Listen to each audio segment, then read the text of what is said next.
Hello guys, welcome my channel correct गुरु। आज मैं आपके साथ साइंस की नेक्स्ट क्लास डिस्कस करने वाला हूँ। ऑलरेडी हम साइंस की अनेक क्लासेस डिस्कस कर चुके हैं। एनवीएस लेबोरेटरी अटेंडेंट एग्जाम से रिलेटेड क्लासेस चल रही है। एनवीएस लेबोरेटरी अटेंडेंट का एग्जाम मार्च में होना निश्चित है।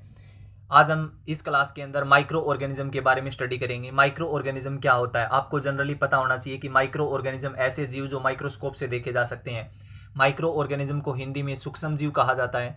और ये सूक्ष्म जीव किसकी सहायता से देखे जा सकते हैं? ये सूक्ष्मदर्शी की सहायता से देखे जा सकते हैं। ये जो क्लास रहेगी वो हिंदी इंग्लिश दोनों मीडियम के बच्चों के लिए स्पेसिफिक क्लास रहेगी, जिसमें हिंदी और इंग्लिश दोनों लैंग्वेज में अच्छी तरह बताया जाएगा। तो मैंने आपको बताया कि माइक्रो ऑर्गेनिज्म ऐसे जीव होते हैं जो सूक्ष्मदर्शी की सहायता से देखे जा सकते हैं, माइक्रोस्कोप की सहायता से। सूक्ष्मदर्शी को अंग्रेजी में बोलते हैं माइक्रोस्कोप। आपको जनरली कई बार एग्जाम में पूछा भी जाता है कि माइक्रोस्कोप में कौन सा लेंस होता है सूक्ष्मदर्शी में, तो आप उसका करेक्ट आंसर देंगे उत्तल लेंस। कौन सा आंसर होता है? क्या आंसर होता है? उत्तल लेंस होता है। माइक्रोस्कोप के अंदर कौन सा लेंस होता है? उत्तल लेंस होता है, जिसको अंग्रेजी में कन्वेक्स लेंस कहा जाता है। आपको ये क्वेश्चन अच्छी तरह याद कर लेना है। अभी देखिए, माइक्रो ऑर्गेनिज्म के बारे में हम स्टडी कर रहे हैं। तो माइक्रो ऑर्गेनिज्म से रिलेटेड पहला क्वेश्चन क्या है?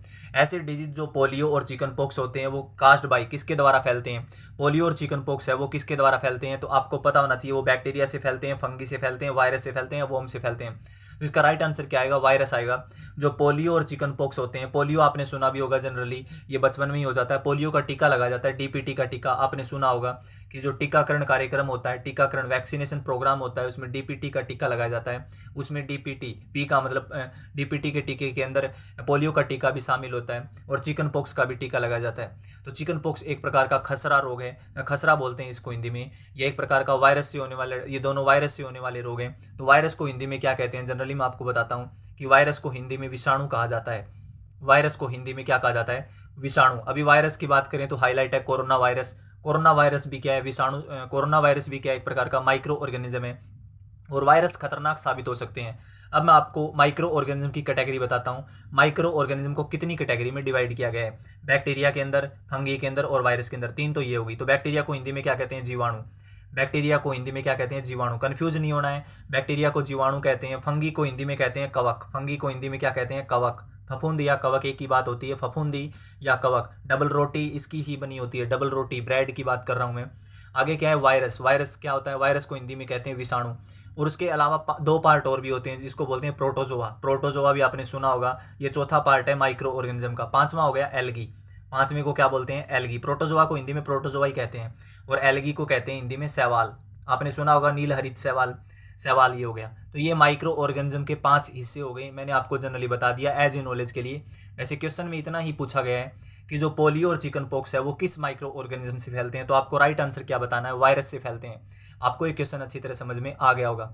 इतनी डिटेल से क्वेश्चंस बताए जा रहे हैं, आपको कंफ्यूज होने की बिल्कुल भी आवश्यकता नहीं है। जितने भी क्वेश्चन है वो करेक्ट गुरु चैनल पे बताए जा रहे हैं। तो हमारे करेक्ट गुरु चैनल पे आपको एनसीईआरटी वगैरह की लैब और भी किसी कंसेप्ट वगैरह की तैयारी करनी है तो आप प्ले लिस्ट में जाके आसानी से देख सकते हो। नेक्स्ट क्वेश्चन देखिए, example of multicellular organism are. Multicellular organism, नाम से पता चल रहा है मल्टी सेलुलर। सेल का मतलब होता है कोशिका, मल्टी सेलुलर मतलब अनेक कोशिका। ऐसे जीव जो कई कोशिकाओं से मिलकर बने होते हैं। तो आपको एग्जाम्पल ऑप्शन दर्शा रखे हैं, 4 ऑप्शन है। तो आपको कंफ्यूज नहीं होना। एल्गी और बैक्टीरिया इसका राइट आंसर नहीं आएगा, क्योंकि एल्गी और बैक्टीरिया में यूनिसेलुलर एक कोशिकीय जीव होते हैं। ये एक कोशिकीय जीव वो होते हैं जो सूक्ष्मदर्शी से दिखाई देते हैं, एक ही सेल होती है इनमें, तो यूनिसेलुलर होंगे। इसका राइट आंसर ये नहीं आएगा। बैक्टीरिया और फंगी ये भी नहीं आएगा, और बैक्टीरिया एंड वायरस ये भी नहीं आएगा। लेकिन एल्गी एंड फंगी ऐसे होते हैं जो मल्टी सेलुलर ऑर्गेनिज्म होते हैं, जो विदाउट माइक्रोस्कोप भी हम इसको देख सकते हैं। आपको ये क्वेश्चन अच्छी तरह समझ में आ गया होगा।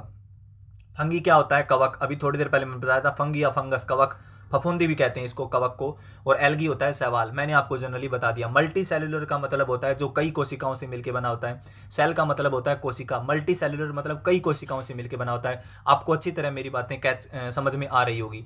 मैं जितने एनर्जी से आपको पढ़ा रहा हूँ उस एनर्जी से आपको एक क्वेश्चन अच्छी तरह समझ में आ जाना चाहिए। नेक्स्ट क्वेश्चन देखिए, a common preservative used in jam and pickles. एक ऐसा कॉमन प्रिजर्वेटिव बताना है हमें। कॉमन प्रिजर्वेटिव, प्रिजर्वेटिव क्या होते हैं? जो किसी चीज़ को सुरक्षित रखते हैं, किसी चीज़ को खराब नहीं होने देते। प्रिजर्वेटिव क्या होते हैं? जो किसी भी पदार्थ को, खाने वाले पदार्थ को खराब नहीं होने देते। तो जैसे जैम, जैम सुना होगा आपने। जैम एक प्रकार का कोई खाने का पदार्थ होता है जिसको जैम आपने सुना होगा। और पिकल्स, पिकल्स होता है अचार, आपने सुना भी होगा। तो इनके अंदर प्रिजर्वेटिव डाले जाते हैं ताकि ये खराब ना हो। वो प्रिजर्वेटिव का नाम क्या है उसके बारे में बताना आपको।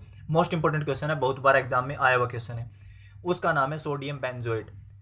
जो खाने वाले पदार्थ होते हैं, जितने भी फूड होते हैं, जिनके अंदर जैम हो गया, जैम बोलते हैं, एक पिकल्स बोलते हैं, अचार और जैम, जैम आपने जनरली सुना है, जैम नाम से कई बार बॉक्स भी आता है, तो वो सोडियम बेंजोएट डाला जाता है उसमें। सोडियम बेंजोएट एक प्रकार का केमिकल होता है, एक प्रकार का साल्ट होता है, वो इसलिए उसमें डाला जाता है ताकि वो लंबे समय तक खराब ना हो। आपको ये क्वेश्चन अच्छी तरह समझ में आ गया होगा। इसके अलावा मैं आपको 3 ऑप्शन की डिटेल और बता देता हूँ। नाइट्रिक एसिड का फॉर्मूला आपको पता होना चाहिए, HNO3 होता है। नाइट्रिक एसिड का फॉर्मूला होता है HNO3। आपको ये क्वेश्चन अच्छी तरह समझ में आ रहा होगा कि नाइट्रिक एसिड का फॉर्मूला कई बार एग्जाम में आता है HNO3। सोडियम क्लोराइड का फॉर्मूला भी आपको पता होना चाहिए, NaCl। सोडियम का क्लोराइड का फॉर्मूला होता है NaCl। सोडियम क्लोराइड का फॉर्मूला होता है NaCl। कॉपर सल्फेट का फॉर्मूला होता है CuSO4। CuSO4 कॉपर सल्फेट का फॉर्मूला होता है। आपको ये क्वेश्चन अच्छी तरह समझ में आ गया होगा। नेक्स्ट क्वेश्चन देखिए, rhizobium found in root nodules of leguminous roots is an. अब मैं जो भी क्वेश्चन करवा रहा हूँ वो हिंदी और इंग्लिश दोनों लैंग्वेज में करवा रहा हूँ। कई बच्चों के इश्यूज थे कि सर हिंदी मीडियम में करवाओ, इंग्लिश मीडियम में करवाओ, तो ये दोनों लैंग्वेज में बताए जा रहे हैं। आपको बिल्कुल भी कंफ्यूज होने की, बिल्कुल भी बिना मतलब का कोई हेडेक लेने की कोई आवश्यकता नहीं है। तो राइजोबियम फाउंड इन, नेक्स्ट क्वेश्चन में आपको बता रहा हूँ। राइजोबियम क्या होता है? एक प्रकार का बैक्टीरिया होता है जो कहाँ पाया जाता है? पौधे की जड़ में पाया जाता है। रूट नूडल्स की बात कर रहा है। रूट नूडल्स का मतलब होता है पौधे की जड़ में। रूट का मतलब होता है जड़, नूडल होती है गांठ, मतलब पौधे के अंदर गांठ होती है, जड़ों के अंदर गांठें होती हैं, उनके अंदर ये राइजोबियम बैक्टीरिया पाया जाता है। क्यों पाया जाता है? क्योंकि इसका काम क्या है? Atmospheric nitrogen fixer. Atmospheric nitrogen fixers का मतलब होता है वायुमंडल के अंदर जो नाइट्रोजन का जो साइकिल होता है उसको मेंटेन रखने का काम करता है ये एटमॉस्फेरिक नाइट्रोजन फिक्सर। नाइट्रोजन का जो साइकिल चलता है, जैसे वाटर साइकिल होता है, लाइफ साइकिल होता है, उसी प्रकार जल चक्कर और जीवन चक्कर, उसी प्रकार नाइट्रोजन चक्कर होता है। उसको मेंटेन करने के लिए राइजोबियम बैक्टीरिया पौधे की रूट्स, जड़ के अंदर होता है। और इसका काम क्या है? यह मिट्टी को उपजाऊ बनाता है। राइजोबियम बैक्टीरिया, देखो मैंने आपको थोड़ी देर पहले बताया कि माइक्रो ऑर्गेनिज्म रोग फैलाते हैं, बीमारियां फैलाते हैं, लेकिन सभी माइक्रो ऑर्गेनिज्म बीमारियां नहीं फैलाते। कुछ माइक्रो ऑर्गेनिज्म ऐसे होते हैं जो हमारी बॉडी के लिए फायदेमंद होते हैं। जैसे मैंने बात की राइजोबियम बैक्टीरिया की। कई बार एग्जाम में क्वेश्चन पूछा भी गया है कि राइजोबियम बैक्टीरिया कहाँ पाया जाता है, राइजोबियम बैक्टीरिया का काम क्या है? तो आपको पता होना चाहिए मिट्टी की उपजाऊ शक्ति बढ़ाता है, पौधे की जड़ों के अंदर होता है। आपको ये क्वेश्चन अच्छी तरह समझ में आ गया होगा। और इसका काम है एटमॉस्फेरिक नाइट्रोजन फिक्सर्स, वायुमंडल का नाइट्रोजन का जो चक्कर है उसको मेंटेन करके रखना। आपको ये क्वेश्चन अच्छी तरह समझ में आ गया होगा। नेक्स्ट क्वेश्चन देखिए, ये देखिए, lactobacillus is commonly found in. कई बार आपने सुना भी होगा लैक्टोबैसिलस जीवाणु। कई बार लैब वगैरह में आपने देखा भी होगा कि ये दूध और दही के अंदर, दूध को दही में बदलने वाला जो बैक्टीरिया होता है, milk is convert into curd. दूध को दही में बदलने वाला जो बैक्टीरिया होता है वो होता है लैक्टोबैसिलस जीवाणु। किस में होता है? आपको पता होना चाहिए, कर्ड, दही के अंदर। कर्ड का मतलब होता है दही। जो हिंदी मीडियम के स्टूडेंट हैं उनको भी बताया जा रहा है। लैक्टोबैसिलस जीवाणु, लैक्टोबैसिलस बैक्टीरिया, ये बैक्टीरिया होता है और ये माइक्रो ऑर्गेनिज्म का एक पार्ट है। बैक्टीरिया, वायरस, प्रोटोजोआ, एल्गी, ये मैंने आपको अच्छी तरह बता दिए हैं। फंगस वगैरह सब बता दिए हैं। तो कर्ड, दही के अंदर लैक्टोबैसिलस जीवाणु होता है और ये दही जब आप खाते हो बॉडी के अंदर जाता है। दही सभी खाते हैं, कर्ड सभी खाते हैं, तो जब आपकी बॉडी में ये जीवाणु जाता है तो आपकी बॉडी को फायदा देता है। अब आप सोच रहे हैं कि आपकी बॉडी में बैक्टीरिया जा रहा है, तो ये बैक्टीरिया आपकी बॉडी को फायदा करता है। आपकी आंत में करोड़ों बैक्टीरिया मिल जाएंगे, आपके लीवर के अंदर करोड़ों बैक्टीरिया मिल जाएंगे, आपकी बॉडी में लाखों करोड़ों बैक्टीरिया हैं। इसमें हैरानी की कोई बात नहीं है। कर्ड होता है, उसमें लैक्टोबैसिलस बैक्टीरिया होता है और ये बॉडी को प्रॉफिट देता है, फायदा देता है। नेक्स्ट क्वेश्चन देखिए, the process of conversation of sugar into alcohol by yeast is called. एक ऐसी प्रोसेस, मोस्ट इंपॉर्टेंट क्वेश्चन है, ध्यान से पढ़िएगा। The process of conversation of sugar into alcohol, एक ऐसी प्रोसेस जो शुगर को किस में कन्वर्ट कर देगी? अल्कोहल में बदल देगी। एक ऐसी प्रोसेस जो शुगर आपने सुना होगा, चीनी की बात कर रहा हूँ मैं, और ये किस में कन्वर्ट कर देगी? अल्कोहल में। शुगर चीनी भी हो सकती है, कोई मीठा पदार्थ ले सकते हैं हम। शुगर जनरली चीनी को ही बोलते हैं, बट कोई भी मीठा पदार्थ हो सकता है। शुगर का फॉर्मूला आपको याद रखना है, C12H22O11, C12H22O11, C12H22O11। अच्छी तरह आप इसका फॉर्मूला याद रख लें। शुगर का फॉर्मूला होता है C12H22O11। मैं हमेशा एक ही बात लगाता हूँ वीडियो के स्टार्टिंग में कि रटना नहीं है, सिर्फ समझना है। रट्टा लगाओगे तो बिल्कुल भूल जाओगे, एग्जाम के अंदर आपको कुछ भी चीज़ें याद नहीं रहेगी। तो रटना नहीं है, समझना है क्वेश्चनों को कि क्वेश्चन कैसे पूछा जा रहा है। तो शुगर का फॉर्मूला होता है C12H22O11। ग्लूकोज का भी फॉर्मूला पूछा जाता है। ग्लूकोज का फॉर्मूला होता है C6H12O6। ग्लूकोज का फॉर्मूला होता है C6H12O6। ये भी क्वेश्चन आपको अच्छी तरह याद रखना है। बट ये क्वेश्चन पूछ रहा है कि एक ऐसी प्रोसेस बताओ जिसमें शुगर है वो अल्कोहल में बदल जाता है। कई बार आपने जनरली सुना भी होगा कि घरों में देसी शराब बनाते हैं, वो उसी प्रोसेस से बनाई जाती है। शुगर, मीठे पदार्थ को अल्कोहल में बदल देते हैं, जिसको एक मटके में बंद करके शराब बनाई जाती है। जिसको जनरली देसी शराब कहा जाता है, वो शराब की प्रोसेस है, उस प्रोसेस को नाम दिया गया फर्मेंटेशंस। साइंस के अंदर उसको क्या बोलते हैं? फर्मेंटेशंस प्रोसेस। फर्मेंटेशंस को हिंदी में बताते हैं किण्वन प्रक्रिया। आपने सुना भी होगा, हिंदी मीडियम के स्टूडेंट के लिए फर्मेंटेशंस को हिंदी में किण्वन प्रक्रिया कहा जाता है, किण्वन। और इस प्रोसेस की खोज की थी लुई पास्चर वैज्ञानिक ने। किसने की थी? फर्मेंटेशंस प्रोसेस की खोज की थी लुई पास्चर वैज्ञानिक ने, जिसने रेबीज का टीका बनाया था। लुई पास्चर वैज्ञानिक ने फर्मेंटेशंस प्रोसेस की खोज की थी। फर्मेंटेशंस किण्वन प्रक्रिया होती है जिसमें मीठा पदार्थ होता है वो शराब अल्कोहल में बदल जाता है, और उस प्रोसेस को फर्मेंटेशंस कहा जाता है।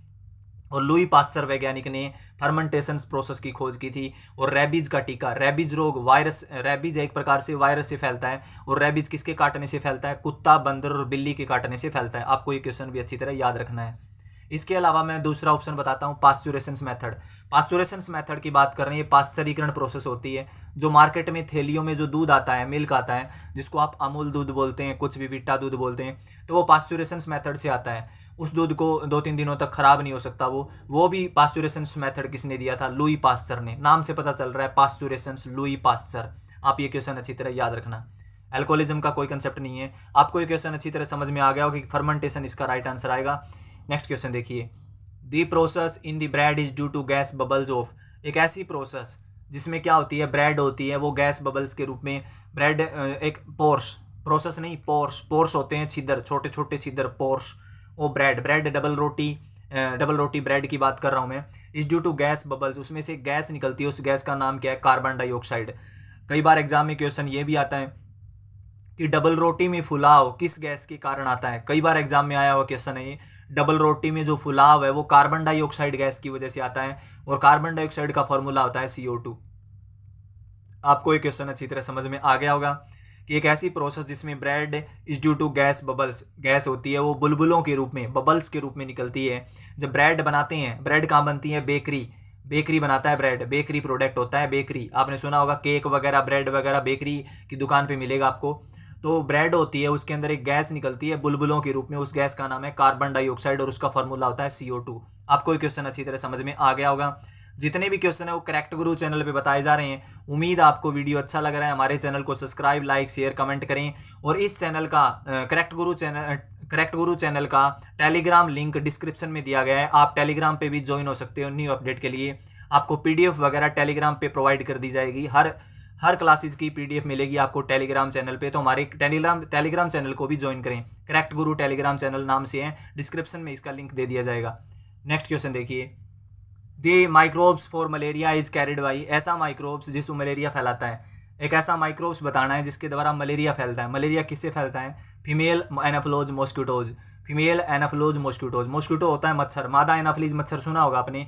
मादा फीमेल होता है मादा, एनाफिलीज मॉस्किटोज, मादा एनाफिलीज मच्छर के काटने से मलेरिया फैलता है। आपको ये क्वेश्चन अच्छी तरह याद रख लेना है कि मलेरिया है वो मादा एनाफिलीज मच्छर के काटने से फैलता है। आपको क्वेश्चन अच्छी तरह समझ में आ गया होगा कि अब एक आपको मैं स्पेशल एक इंटरेस्टेड बात बताता हूँ कि जितने भी मेल मच्छर होते हैं वो कभी नहीं काटते, फीमेल मच्छर ही काटते हैं। जैसे डेंगू किससे फैलता है? मादा एडिस मच्छर से। डेंगू किससे फैलता है? फीमेल्स एडिस मॉस्किटोज, मादा एडिस मच्छर से, और ये मादा एनाफिलीज मच्छर से। तो आपने देखा होगा कि मेल मच्छर कभी नहीं काटते, फीमेल मच्छर काटते हैं। तो आपको ये क्वेश्चन अच्छी तरह याद रख लेना है। देखो, मेल एडिस मॉस्किटोज होता ही नहीं है, और मेल एनाफिलीज मॉस्किटोज भी नहीं होता। कंफ्यूज करने के लिए आपको एग्जामिनर ने दे रखा है। तो फीमेल एडिस मॉस्किटोज, इससे तो फैलता है फीमेल एडिस मॉस्किटोज, इससे तो फैलता है डेंगू। डी ऑप्शन से, डी ऑप्शन दोबारा बताता हूँ, डी ऑप्शन से तो फैलता है डेंगू, और सेकंड से फैलता है मलेरिया। और ये मेल मच्छर कभी भी काटते ही नहीं है। आपको ये क्वेश्चन मतलब ऑप्शन गलत रखने हैं आपको, ये आपको कंफ्यूज करने के लिए एग्जामिनर आपको एग्जाम में जरूर देगा। नेक्स्ट क्वेश्चन देखिए, deliberately injected weak microbes into a healthy body and producing antibodies to fight against strong microbes is called. ध्यान से सुनिए क्वेश्चन को कि ऐसे deliberately injected weak microbes, injected मतलब इंजेक्शन लगाना, ऐसा इंजेक्शन लगाया जाता है बॉडी के अंदर। वीक माइक्रोब्स जो कमजोर माइक्रोब्स होते हैं हेल्थी बॉडी के अंदर चले जाते हैं, तो उनको एंटीबॉडीज के लिए क्या वैक्सीनेशन लगाया, उसको वैक्सीन मतलब इंजेक्शन लगाया जाता है, इंजेक्ट किया जाता है, उसके अंदर किसी प्रकार का एंटीबायोटिक डाला जाता है। तो उसको क्या बोलते हैं? उस स्ट्रॉन्ग माइक्रोब्स का नाम क्या है? वैक्सीनेशंस। अभी आपने सुना होगा कोरोना में वैक्सीनेशंस करवाओ, कोरोना वैक्सीन लगवाओ। तो ये वैक्सीनेशन ही से तो है जो इम्यून सिस्टम को पावरफुल बनाता है। इम्यून सिस्टम होता है रोगों से लड़ने की क्षमता, क्षमता, रोगों से लड़ने की क्षमता, इम्यून सिस्टम, रोग प्रतिरोध क्षमता, उसको मजबूत बनाता है वैक्सीनेशन। तो वैक्सीनेशन वगैरह करवाओ, मतलब ये रोगों से लड़ने के लिए एक प्रकार की डोज होती है जो इंसान को बीमार नहीं होने देती, और ये WBC को स्ट्रॉन्ग बनाती है। WBC को शरीर का सैनिक कहा जाता है, व्हाइट ब्लड सेल। आपको ये क्वेश्चन भी अच्छी तरह समझ में आ गया होगा। इस क्वेश्चन का आंसर आप कमेंट बॉक्स में जरूर दें। Cholera is spread by, cholera क्या होता है? हैजा। कोलेरा क्या होता है? हैजा रोग किससे फैलता है? आपको 4 ऑप्शन दिए गए हैं। इस क्वेश्चन का आंसर आप कमेंट बॉक्स में जरूर दें। और जितने भी क्वेश्चन है वो करेक्ट गुरु चैनल पे बता दिए गए हैं। ये इतने ही क्वेश्चन थे इस क्लासेज में माइक्रो ऑर्गेनिज्म में। आपको इस चैनल का लिंक है, टेलीग्राम लिंक है, इस क्लासेज की PDF है, आपको टेलीग्राम पे मिलेगी। हमारा टेलीग्राम चैनल ज्वाइन करें, करेक्ट गुरु के नाम से है। आपको ये क्वेश्चन अच्छी तरह समझ, आपको कमेंट बॉक्स में इसका जवाब देना है। तो ये था correct Guru. Subscribe the button for more new updates. Thank you.